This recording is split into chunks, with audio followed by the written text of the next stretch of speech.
Hi, I'm Adam Geis. I'm David Lurch. We're hosts of the EdTech Distilled podcast, which is a part of the Education Podcast Network. Shows on the network are individually owned, and opinions expressed may not reflect others. Find other interesting education podcasts at edupodcastnetwork.com. Hello, empowered principals. Welcome to episode 308. Welcome to the Empowered Principal Podcast, a not-so-typical educational resource that will teach you how to gain control of your career and get emotionally fit to lead your school and your life with joy by refining your most powerful tool, your mind. Here's your host, certified life coach, Angela Kelly Robeck. Well, hello, my empowered principals. How are you today? Welcome to the podcast. Happy Tuesday. I'm so glad you're here. Really appreciate it. I was reading an article, and I think it was in Edutopia or something like that, and it was talking about the value of podcasts for school leaders, and that they considered podcasts to be professional development. Isn't that crazy? So you're listening to this podcast, getting professional development for free every single week. I just think it's awesome. I think it's an honor to be a podcaster. I'm so happy I have been producing this podcast for the last 5 years now, I think it's been. And we're just rolling right along. So much to talk about. Today, we're going to talk about feeling unappreciated. I have been hosting professional development trainings for schools. I've been talking with teachers and support staff and district leaders and site leaders. And one of the common themes across the board, no matter what position people are serving in our schools, is that they're coming to me kind of on the sidelines or privately saying, I feel so unappreciated. I feel like people are taking advantage of me. I feel like I'm doing all of these amazing things for them. I'm going the extra mile. I put in time, effort, energy, special attention and focus on making sure everything's just right and that they have what they need. And I'm working so hard, or the teachers are saying, we're working so hard in our classrooms and we just don't feel appreciated by our principal. Principals aren't feeling appreciated by the teachers. Secretaries, support staff aren't feeling appreciated by anybody.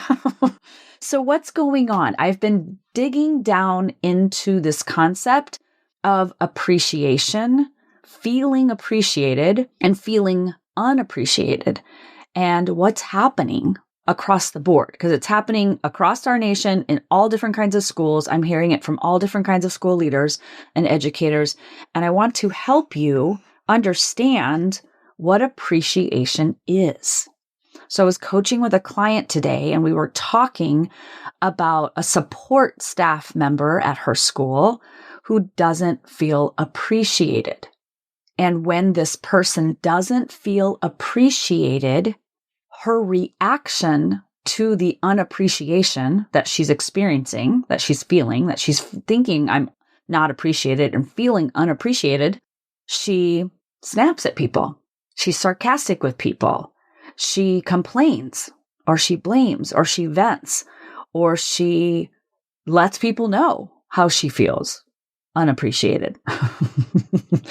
And a lot of us do this. We all do this as humans, that we all feel underappreciated or unappreciated at some point, and we react to that unappreciation.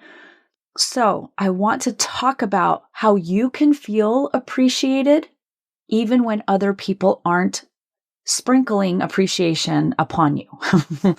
When you are out doing your thing, doing your work, showing up for your team, your staff members, and you don't hear or see or feel an appreciation back from them. I want to show you what's going on, okay?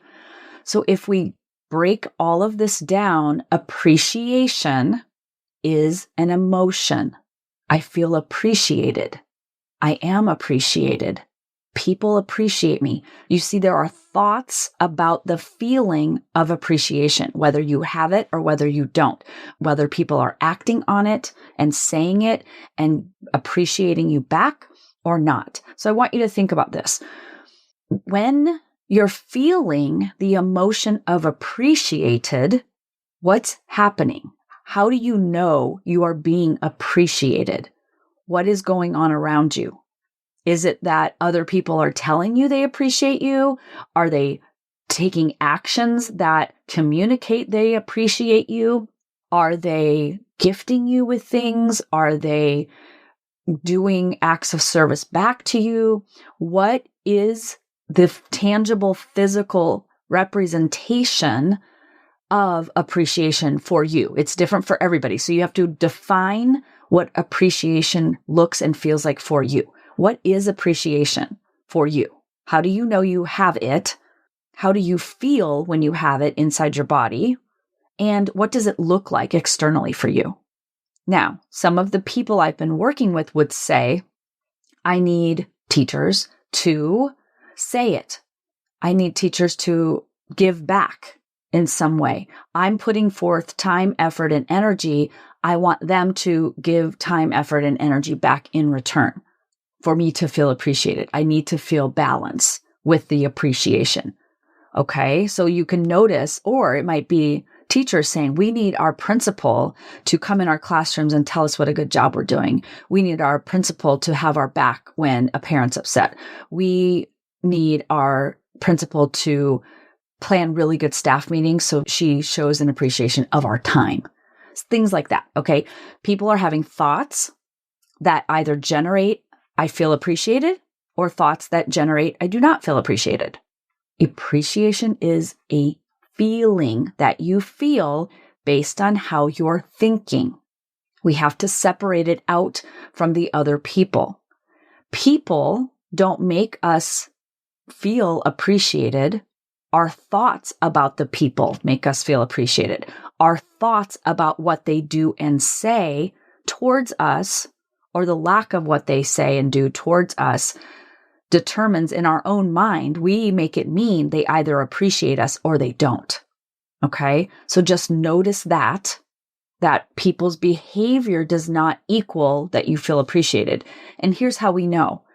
Someone could be loving on you. They could be doting on you. They could tell you every day how much they appreciate you. But if you're listening to one person say they appreciate you and 19 people aren't, you're going to focus on the 19 people who don't appreciate you. And you could be like, yeah, that one person does, but these 19 people don't. And here's what I've come to learn about appreciation. There is no amount of words or actions, there's no amount of reassurance that another person can provide for us that will give us the feeling of appreciation if we don't receive the appreciation, if we don't look for the appreciation.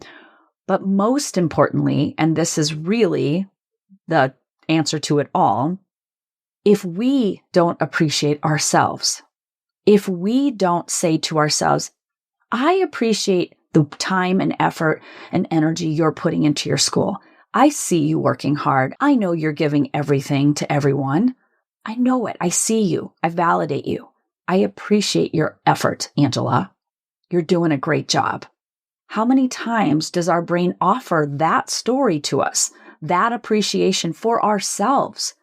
My brain never does that unless I ask it to, unless I invite it to.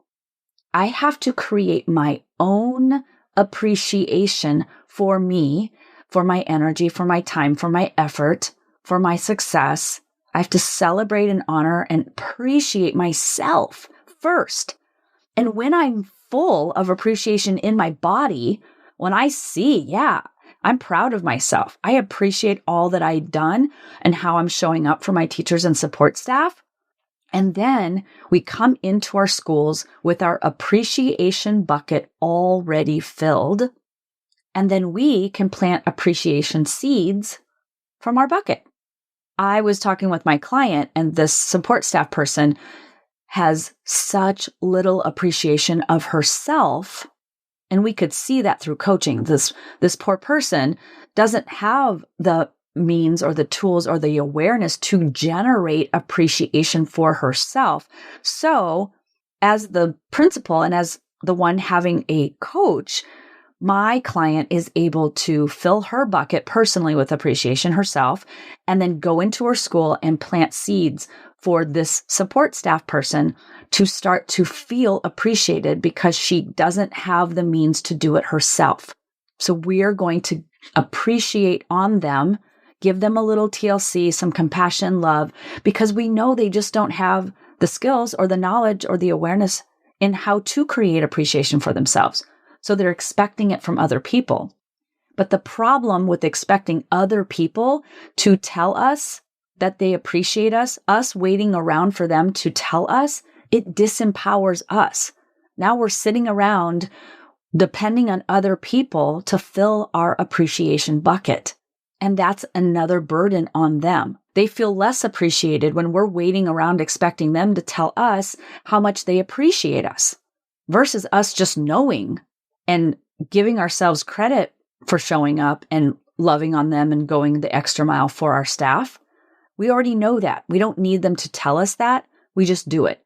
And here's the thing. If you're starting to feel resentful, if you're feeling like I'm going the extra mile, it's not being acknowledged or recognized, I don't feel appreciated, then stop doing it. You don't have to go the extra mile if the result of going the extra mile makes you frustrated and resentful. Just don't do it. One of two things will happen. When you stop doing things for people because you are exhausted and resentful, and you're kind of blaming them for not being appreciative, if you just drop that and stop doing it, they're either going to never notice, meaning you didn't need to do it in the first place because it wasn't appreciated and it wasn't acknowledged on their end, or they're going to very highly be aware that you're no longer doing it and ask you what happened. Why aren't you doing this thing anymore? What's going on? Because they did appreciate it. They did actually appreciate it. They just didn't acknowledge it or say it. You don't have to go the extra mile all of the time. And you can if you want to, because it delights you and because you appreciate yourself for showing up in that way.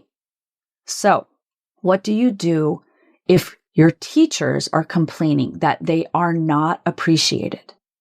They're saying, you don't appreciate us, or you're not doing this, or you're not doing that. There's something they're thinking, they're having the thought that you need to do or say something for them to feel better, for them to feel appreciated. We cannot change another person's thoughts.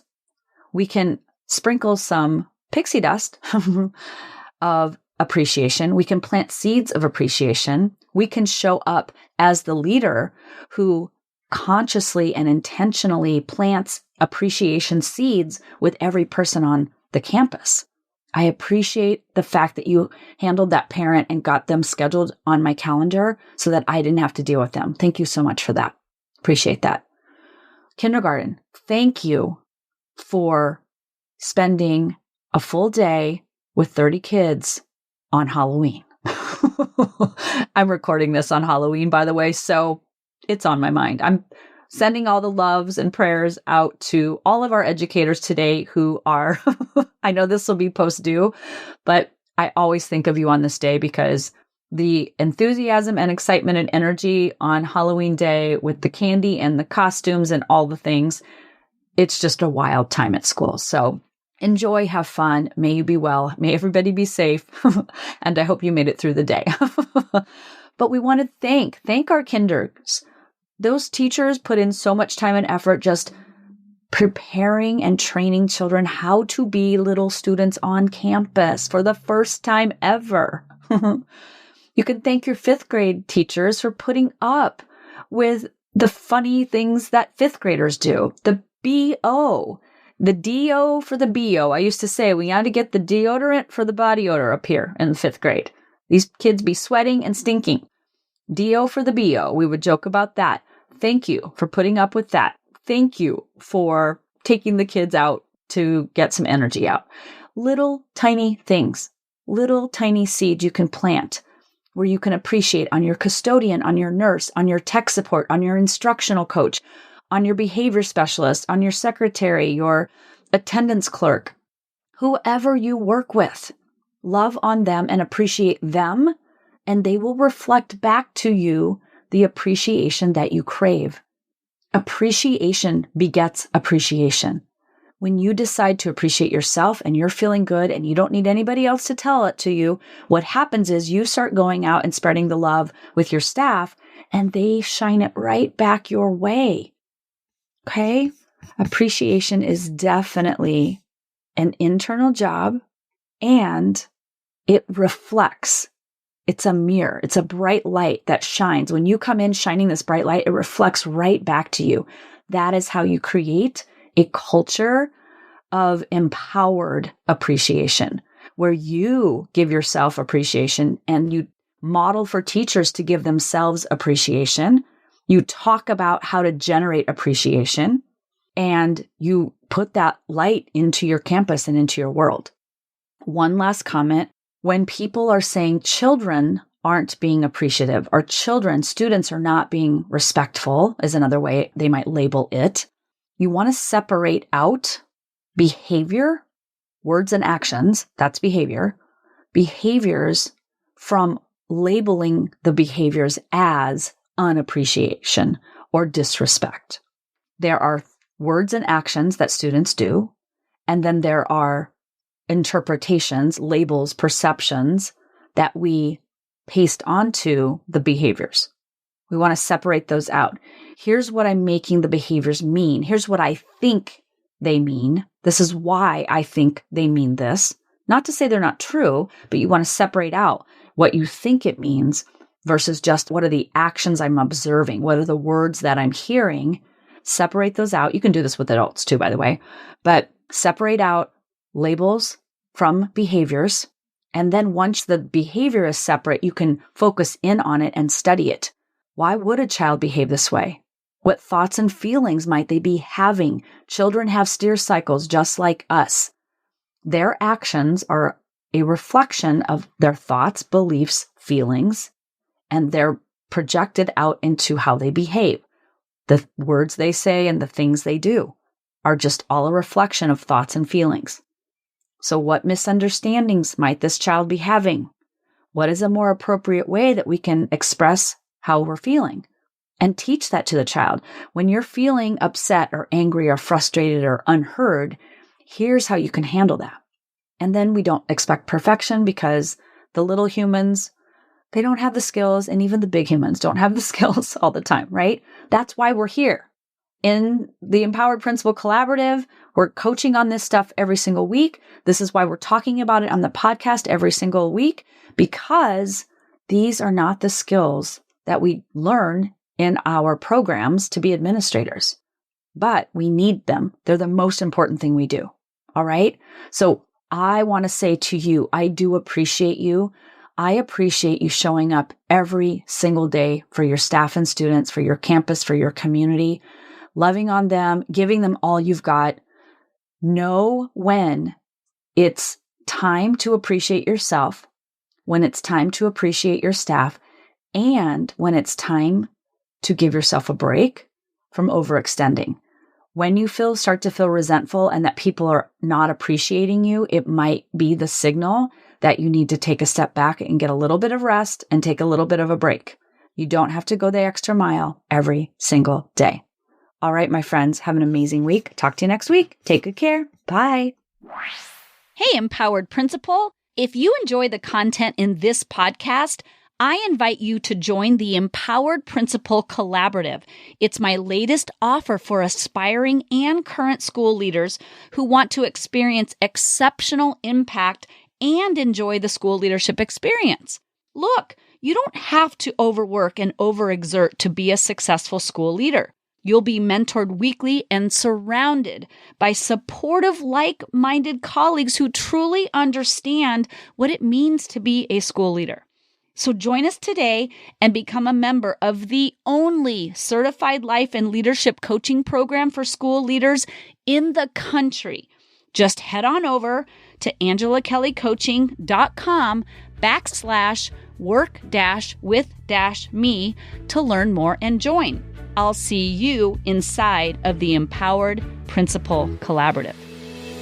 Thanks for listening to this episode of the Empowered Principal Podcast. If you enjoyed this episode and want to learn more, please visit angelakellycoaching.com, where you can sign up for weekly updates and learn more about the tools that will help you become an emotionally fit school leader.